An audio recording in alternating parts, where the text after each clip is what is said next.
Queridos irmãos e irmãs, bom dia a todos. Mais uma vez nos reunimos para esse breve bate-papo, trazendo aí uma motivação nas suas reflexões com relação à situação do momento contemporâneo, que às vezes hoje todo mundo pontua coronavírus, mas eu acho que é muito mais do que o coronavírus. Ele é algo que requer cuidado, atenção da nossa parte, mas ele vai além, né? Os nossos dramas interiores existenciais vão além.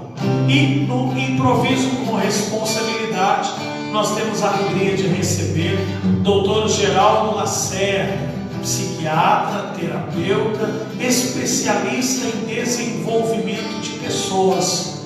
Ele vai falar um pouco do trabalho dele, né? Como que ele tem desenvolvido isso, sua área de trabalho, e vai conversar com a gente um pouquinho sobre essa realidade dos transtornos, como é que nós estamos reagindo também psiquicamente nesta tensão que nós estamos vivendo no mundo contemporâneo. Bom dia, Wilson. Bom dia, Padre. Que esteve conosco também na missa e agora nos ajuda neste momento do improviso com responsabilidade.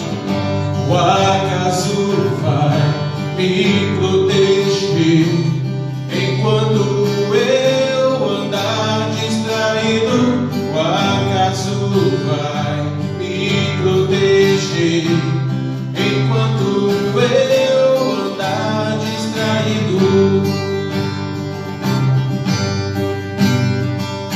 Em dor eu não te escuto mais, você não me leva a nada. Em medo eu não te escuto mais, você não me leva a nada. Angústia, eu não te escuto mais, você não me leva a nada. E se quiser saber pra onde eu vou, pra onde tenha sol, é pra lá que eu vou. E se quiser saber pra onde eu vou, pra onde tenha sol, é pra lá que eu vou. Doutor Geraldo, bom dia, né? Bom dia, Padre. Uma alegria poder recebê-lo aqui mais uma vez.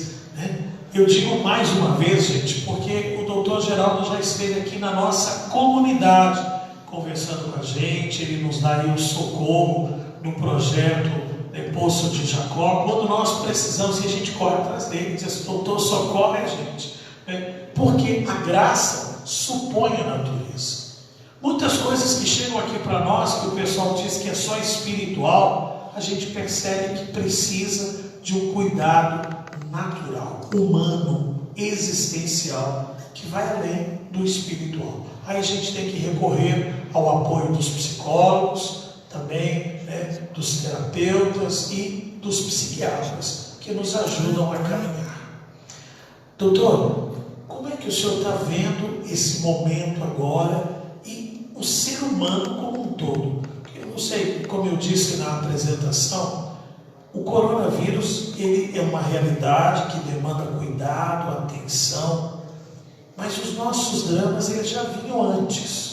A gente já estava enfrentando, e muitas vezes aqui, muitos casos de pessoas que vinham dizendo que estavam possessas, o filho, a esposa, o marido, que o demônio estava na casa, mas quando a gente começava a conversar, a gente percebia que o inimigo de Deus e nosso, ele estava mais aproveitando da situação do que sendo a causa da situação. E aí, como é que o senhor está vendo isso aí no seu trabalho? Eu sei que também é diversificado em várias áreas. Como é que o senhor está vendo tudo isso? Então, Padre Jesus, eu gosto sempre de falar para as pessoas que me procuram que a gente é uma pessoa só, né? Se tem o corpo, tem a emoção, tem o espírito, tudo dentro de um ser só, né? Então não dá para a gente separar e falar assim: essa causa aqui é só espiritual, ou essa causa aqui é só orgânica, só emocional, psicológica. Então, eu falo que toda interação que existe dentro do corpo da gente, ela acontece de uma forma única.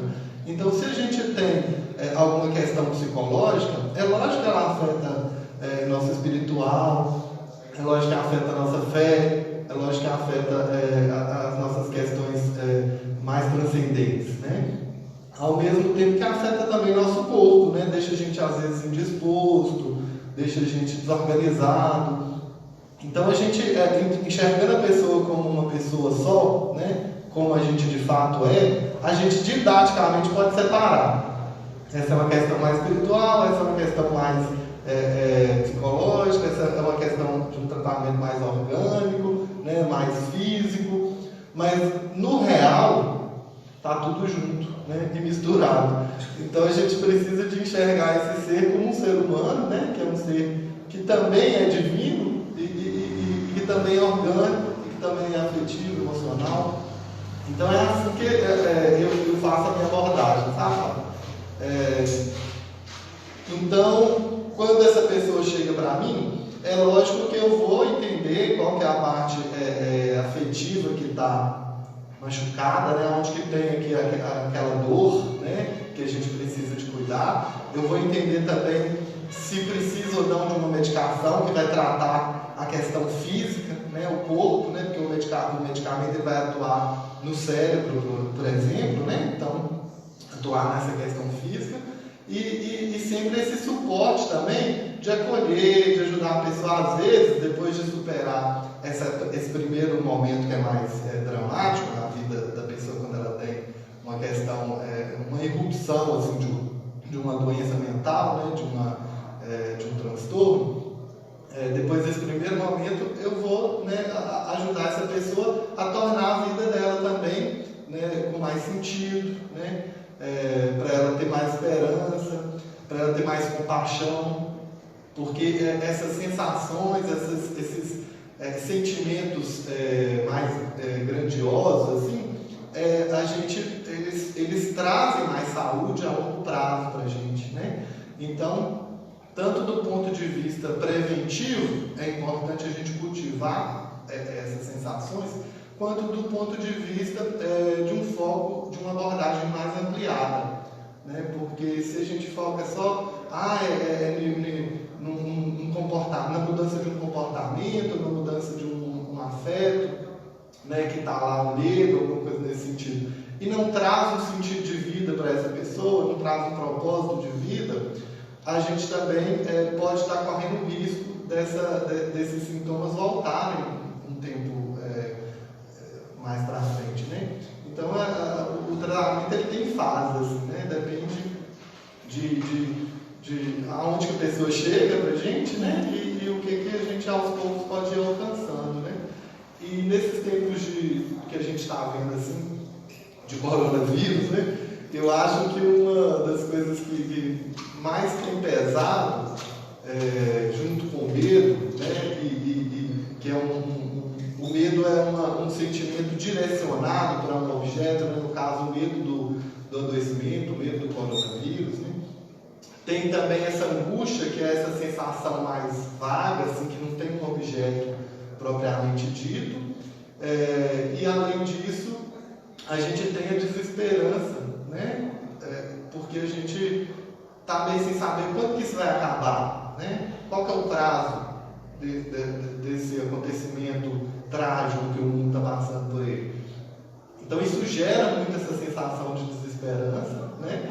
E a desesperança é um dos principais fatores para a depressão, né? Se a gente não tem esperança na vida, de tempos melhores, né? A gente começa a ter uma depressão até mais grave do que a pessoa que ainda tem esperança de melhor. Uma coisa, doutor, o senhor falava da questão da desesperança com relação à depressão, à tristeza. Nós temos visto, e acho que um pouco antes até do coronavírus, um grau muito grande de pessoas muito deprimidas, mas a questão do suicídio, a questão dessa angústia, essa tristeza, uma expressão que me chamou muita atenção, né? Foi ouvir de um jovem de 22 anos: padre, eu estou vendo o trem da vida passar, mas não estou conseguindo entrar dentro dele.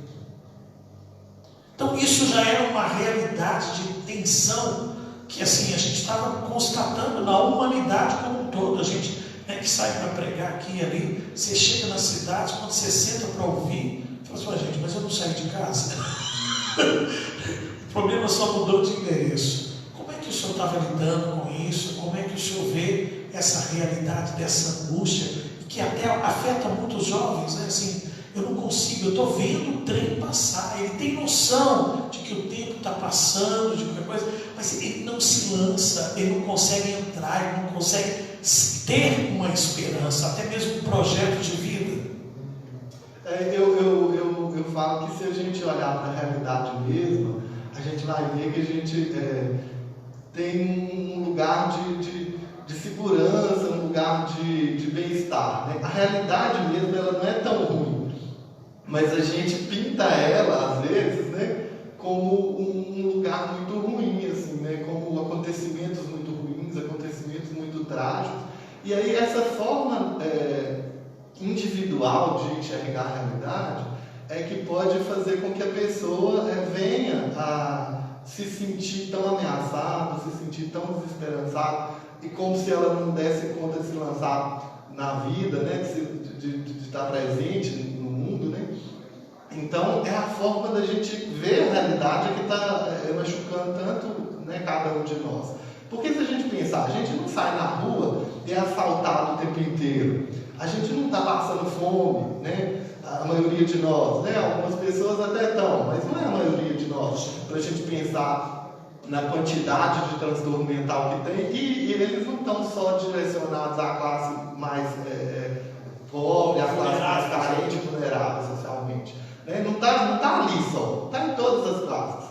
Então, é muito mais a forma como a gente pinta a realidade do que a realidade em si. A realidade, ela é boa, né? Se a gente olhar para ela, ela é boa. A gente não precisa de ficar o tempo inteiro alerta, a gente pode dormir uma noite de sono tranquilo, porque as pessoas não ficam invadindo a casa da gente o tempo inteiro, né? Então, tem muito mais coisa boa na vida de todos nós do que coisas ruins acontecendo.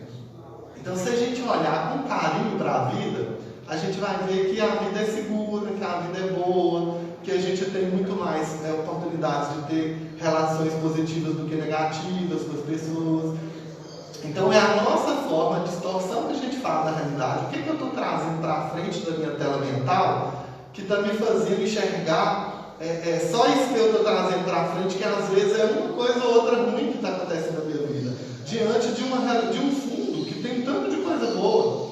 Então eu trago a coisa ruim, deixo ela muito maior que as coisas boas, e eu enxergo só aquilo ali, porque aquela coisa ruim está tampando a minha visão, está me deixando sem a oportunidade de enxergar o que está por trás, o que está junto, né, o que está acontecendo de bom ao meu redor.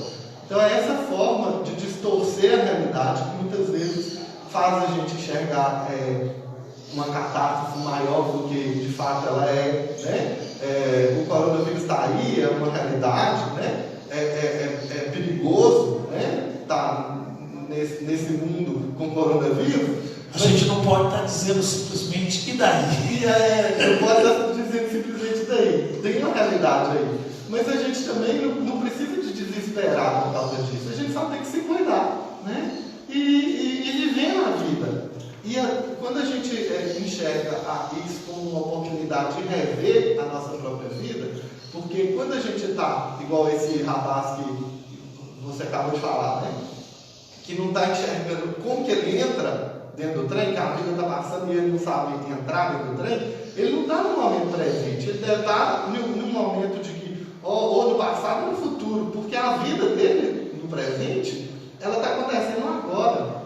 Ela não aconteceu lá atrás e nem vai acontecer lá na frente, ela está acontecendo agora. O trem que ele está no trem, não tem como ele não estar no trem, né? A vida dele é o trem que está acontecendo agora.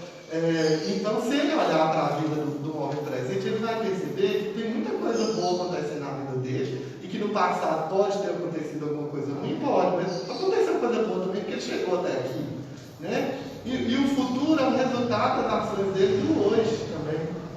Então ele precisa de estar no hoje, né? E olhando para essa vida, olhando para essa história que ele quer construir no agora, né? Porque assim ele vai caminhar. Uma coisa, o senhor disse que existem momentos que de repente até a gente precisa da questão da medicação. E tem muita gente com muita resistência à questão da medicação, e tem alguns que são escravos da medicação, mas não do psiquiatra, a medicação do doutor vizinho. Eles rejeitam, né, a medicação do psiquiatra, mas se o doutor vizinho falar assim, olha, eu tomei isso aqui, eu dormi igual um anjo, ele vai tomar.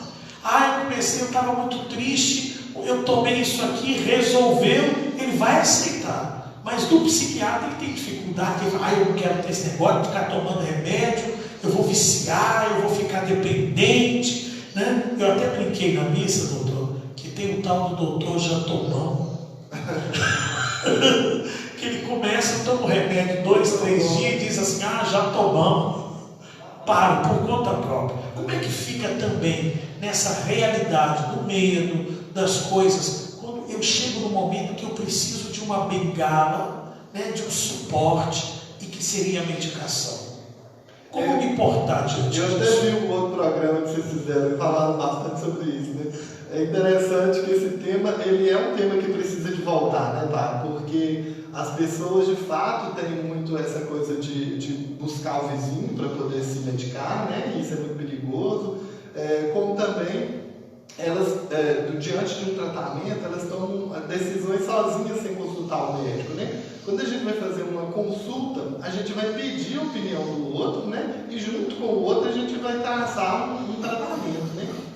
Então é importante a gente estar consultando o médico sobre a medicação e sobre o tempo de tratamento, né? O médico vai junto com o paciente conversar com ele sobre os efeitos colaterais que ele estiver tendo, né? Se troca ou não a medicação, o tempo que a literatura científica fala que ele deve ficar tomando a medicação, as associações de remédios que ele pode ou não fazer, né? As associações de tratamento que ele deve fazer no caso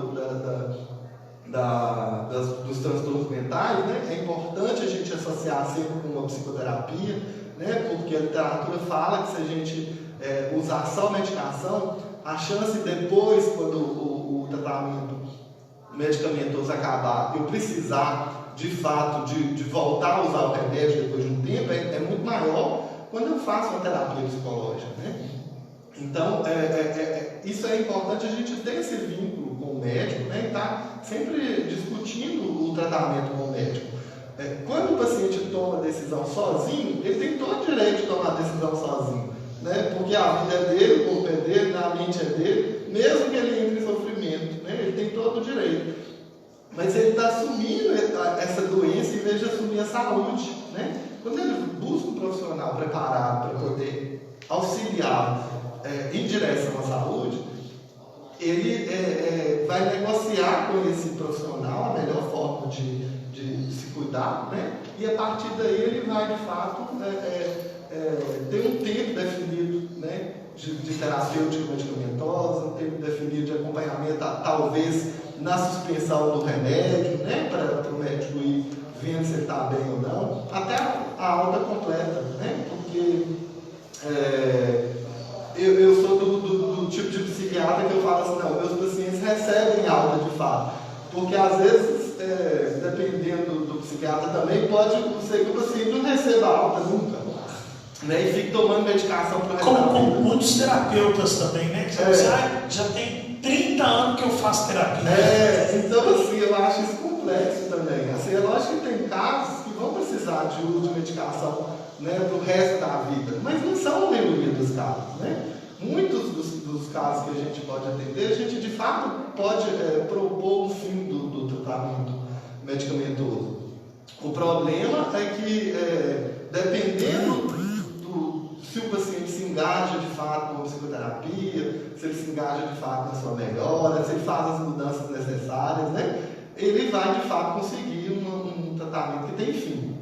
Às vezes o paciente não opta por fazer as mudanças necessárias e opta por ficar tomando a medicação, né, como muleta por uma coisa que ele precisa de resolver e não está resolvendo. Então isso também pode acontecer, né? E é uma escolha pessoal, né? A pessoa tem direito de fazer essa escolha, mesmo que a gente olhando de fora fala assim, nossa, por ela está fazendo essa escolha, é mais fácil ela, às vezes, sair desse emprego que está fazendo sofrer, né? Então, assim, ela está querendo o remédio justamente para se manter lá naquele lugar. Então, é uma escolha também, né? O que a gente pode fazer é apoiar esse sujeito até que ele se sinta bem para poder tomar uma decisão de mudança. Chegou aqui uma pergunta com relação à bipolaridade. Ela é realmente irreversível?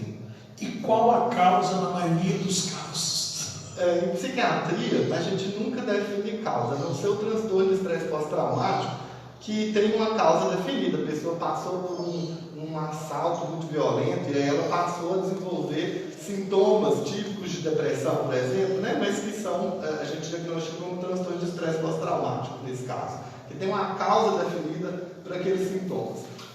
Os outros quadros, por isso que a gente não dá o nome de doença, porque em psiquiatria a gente dá o nome de transtorno e não de doença, né? Porque doença tem um fator etiológico, por exemplo, a amigdalite é uma doença. A gente vai lá e acha uma bactériazinha, né, específica para causar aquele sintoma de dor de garganta, né? Agora, em psiquiatria, a gente dá o nome de transtornos, né? Transtornos é justamente porque não é doença, não tem uma causa, uma etiologia definida. Então, é multifatorial, né? Tem várias coisas que podem fazer com que a pessoa desenvolva aqueles sintomas. Então, a gente não fala de causa. No caso do transtorno bipolar, a pessoa, naturalmente, no curso da doença, né? No curso do transtorno, a gente fala doença, mas é errado falar doença, no curso do transtorno de bipolaridade, a pessoa vai ter momentos, às vezes, né? E assim, não é aquela pessoa, às vezes, assim, no falar comum, a gente fala assim, essa pessoa é bipolar, toda hora ela muda. Nossa, ninguém merece, hora ela está bem, hora ela não está. Isso aí não é transtorno de bipolaridade, não, né? Transtorno afetivo bipolar. Isso aí é o popular do que a gente chama de bipolar, né? O transtorno bipolar ele precisa de critérios definidos, e esses critérios definidos de sintomas, eles duram semanas antes da pessoa virar a outros critérios definidos, né? No caso, ou uma depressão, ou uma mania ou hipomania, né? Ou uma distimia, né? São vários nomes que a gente dá do ponto de vista médico. E esses sintomas devem durar semanas, não é mudando o tempo inteiro, não. O importante é procurar um médico para ele de fato fazer esse diagnóstico, e não fazer o diagnóstico com a vizinha, né? O doutor vizinho é complicado, né? E também, além de procurar um profissional para fazer o diagnóstico, né? O caso do psiquiatra, o mais indicado, né? A pessoa tem momentos, então, de depressão, né? Ou uma hipotimia, um humor rebaixado por algumas semanas, tem momentos de distimia ou de uma mania franca ou de uma hipomania, né? Vai depender, são vários tipos de classificação do transtorno afetivo bipolar, né? O que interessa é que ela vai ter momentos que duram semanas, né? 1 ou 2 semanas de cada fase dessa aí.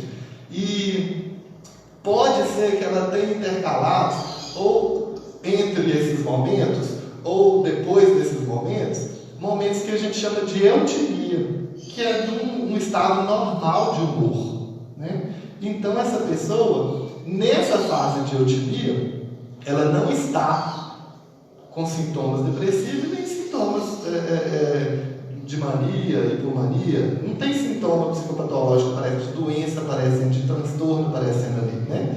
Então, nessa fase, ela pode ser considerada normal, né?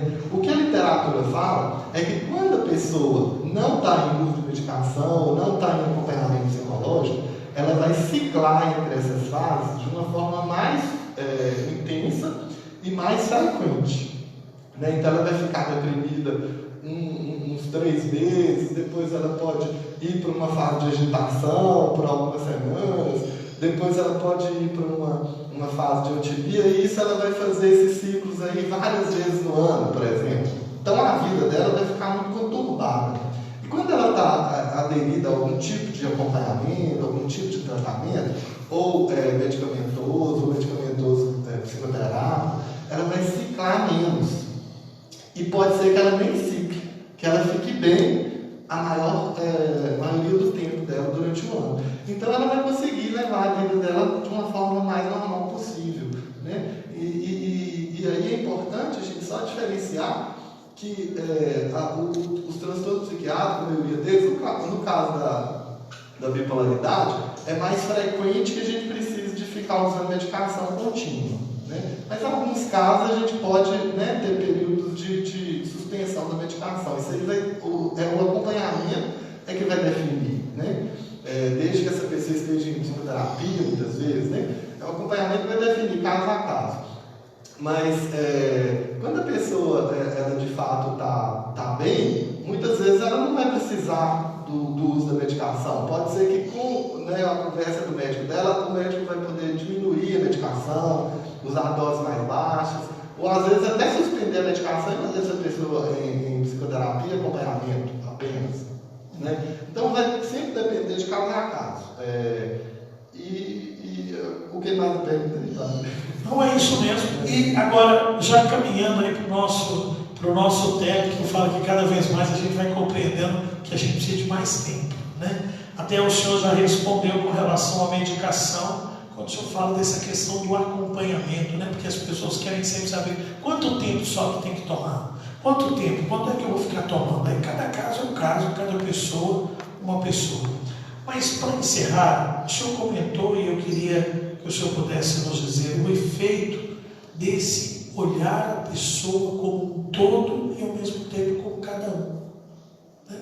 Eu sei aí do seu instituto, sei aí das coisas que você tem desenvolvido junto, né, dando oportunidade para outras coisas. Como é que você vê esse conjunto de coisas que podem cuidar do humano, né, deste que é o universo? A gente às vezes acha que se a gente usar a medicação, a gente vai resolver todos os problemas. E os problemas são muito maiores do que uma medicação dá conta, né? Então, a gente, enquanto ser humano, a gente precisa de cuidar do coração da gente, né? Se a gente não cuida do coração, a mente fica trabalhada. Muitas culturas falam que a mente está no coração, né? Porque justamente por causa disso, né? A gente precisa de estar cuidando dos afetos, das nossas relações, dos nossos vínculos. E quando a gente fala disso, a gente está falando do coração, a gente não está falando do racional, da mente, né? Então, a gente precisa de cuidado físico, às vezes fazendo atividade física, fazendo uma alimentação regular, e às vezes usando medicação, né? Mas a gente precisa de cuidar, de nutrir boas relações, né? E às vezes a gente precisa de cuidar, de nutrir boas relações, focando nessas sensações que só o ser humano, né, aqui na Terra, até hoje, pode desenvolver, que é a compaixão, né? Nenhum outro animal, se a gente pensa que a gente é animal, né? Isso é contestável, mas se a gente pensa que a gente é animal, nenhum outro animal tem compaixão, tem fé, tem esperança, nenhum outro animal tem senso de bondade e maldade, né? Então, essas coisas que a gente pode aos poucos ir nutrindo no nosso coração, elas fazem com que a gente se torne pessoas melhores, faz com que a sociedade fique melhor, faz com que a sociedade fique mais segura, né? E uma sociedade melhor para se viver. Então, quando a gente fala de cuidar da saúde, é importante a gente cuidar do coração também, né? Porque o nosso centro maior está aqui, né? Glória a Deus. Doutor, e se as pessoas quiserem agendar uma consulta, né? Porque é bom, o pessoal fica também querendo, porque na maioria das vezes a gente pensa, pensar em psicólogo não acredita em Deus, ou psiquiatra só cuida de loucura. A minha mãe dizia, a gente brigava com ela, né, falando assim, mãe, a senhora precisa cuidar. O médico falou, ela falou assim, menino, para com isso, médico não entende de saúde, médico entende só de doença. E aí, se a pessoa quiser, né, porque aí a gente percebe, as pessoas às vezes ficam procurando, eu queria um psiquiatra, um profissional da saúde que tivesse também uma abertura para essa dimensão do coração, da espiritualidade. Eu tenho certeza que muitos que estão vendo dizem assim, poxa, eu gostaria de marcar uma consulta com esse psiquiatra, para, né, conversar, para ver, tenho medos, tenho coisas que preciso tratar, às vezes não estou dormindo, estou aí empacotado, no repolho humano, precisando me abrir. Como é que eu faço? Como é que as pessoas fazem para entrar em contato? É muito curioso que sua mãe não deixa de estar certa, né? As nossas faculdades de medicina, elas são muito focadas em tratamento de doença e no treinamento, diagnóstico e tratamento, né? E aí, quando a gente sai da faculdade, é que a gente vai atrás dessa qualidade humana e focar na prevenção, na promoção de saúde, né? Então, isso é muito mais uma busca individual do que uma formação acadêmica. Sua mãe está certíssima. Quem precisar pode mandar uma mensagem no WhatsApp. É difícil de atender telefone, então eu não consigo atender o telefone, mas pode mandar uma mensagem no meu WhatsApp pessoal, né? Porque eu gosto de ter esse contato íntimo com quem eu estou acompanhando, né? O número é 31 de Belo Horizonte, né? 98885-6118. Muito bem, olha, e nós vamos deixar aí nas nossas redes sociais o contato do Dr. Geraldo para que você possa também marcar um bate-papo, uma consulta. Eu digo sempre, às vezes nós precisamos de uma muleta, outras vezes nós precisamos ter a coragem de jogar fora a muleta. E aí às vezes tem tantos anos tomando medicamento assim, mas eu não dou conta de ficar sem. E de repente, com uma boa consulta, você vai conseguir perceber que é possível, né, ficar sem essa medicação, né? Ou às vezes até trocar, porque chega um tempo que talvez até a troca, né, para algo mais leve. Eu me lembro quando fui ao meu cardiologista, que ele falou assim: padre, quando a gente vai pensar um remédio para o coração, a gente tem que levar em consideração tudo, né? É o corpo, até a etnia, por exemplo. Um problema de pressão para o negro é diferente para o branco, né? Então tudo isso tem que ser levado em conta. E às vezes a gente esquece disso. Doutor, eles estão pedindo para o senhor repetir o número. Tá. É 98885-6118. Aí pode mandar uma mensagem no WhatsApp, que aí eu respondo. Se ficar ligando, eu não vou conseguir atender, porque às vezes eu estou fazendo outra coisa, né? Estou atendendo paciente, então eu não consigo responder por chamada. Pelo WhatsApp está certinho. Muito bem, então tá aí o convite. Obrigado, viu? Eu espero que a gente volte. Muito obrigado, Padre Gilson. Pode convidar sempre. Adoro estar nessa relação que a gente mantém de cuidado, né, do outro, né? Que você faz muito bem, né? E que bom que você me chamou para fazer essa coisa. Que bom, olha, e eu estava pensando ontem, conversei até com a secretária Márcia, falei assim, gente, nós podíamos explorar mais, né, o Dr. Geraldo, quem sabe organizar com ele, né, um retiro, né, de cuidado mental, né? Tem tanto lugar bom que a gente pudesse ir para poder falar, para cuidar, para acompanhar, para essas pessoas que querem tirar dúvidas com relação a isso, e a gente tem um final de semana para isso. Vamos pensar nisso com carinho. Vamos. Então, olha, um grande abraço, Wilson. Obrigado, né, pela presença. Vocês que nos acompanharam pela TV Rosa Mística, nosso carinho pela rádio Cresap, o nosso carinho.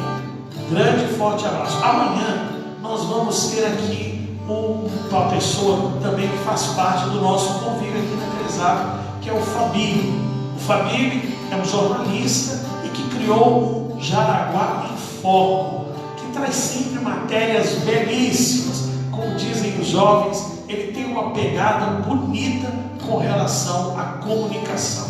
E a gente vai falar disso, né, nesse momento em que todo mundo está se comunicando. Como é que está aí, né, as redes sociais, as comunicações, a questão mesmo do impresso? Quem sabe um dia até trazer uma outra coisa. Ele é apaixonado por café. E ele fez um caminhão de pesquisa, até editou alguma coisa sobre café. E aí a gente vai conversar com ele amanhã, às 8h30. Um abraço a todos.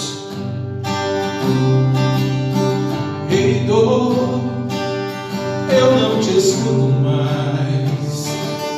Você não me leva a nada. Angústia, eu não te escuto mais. Você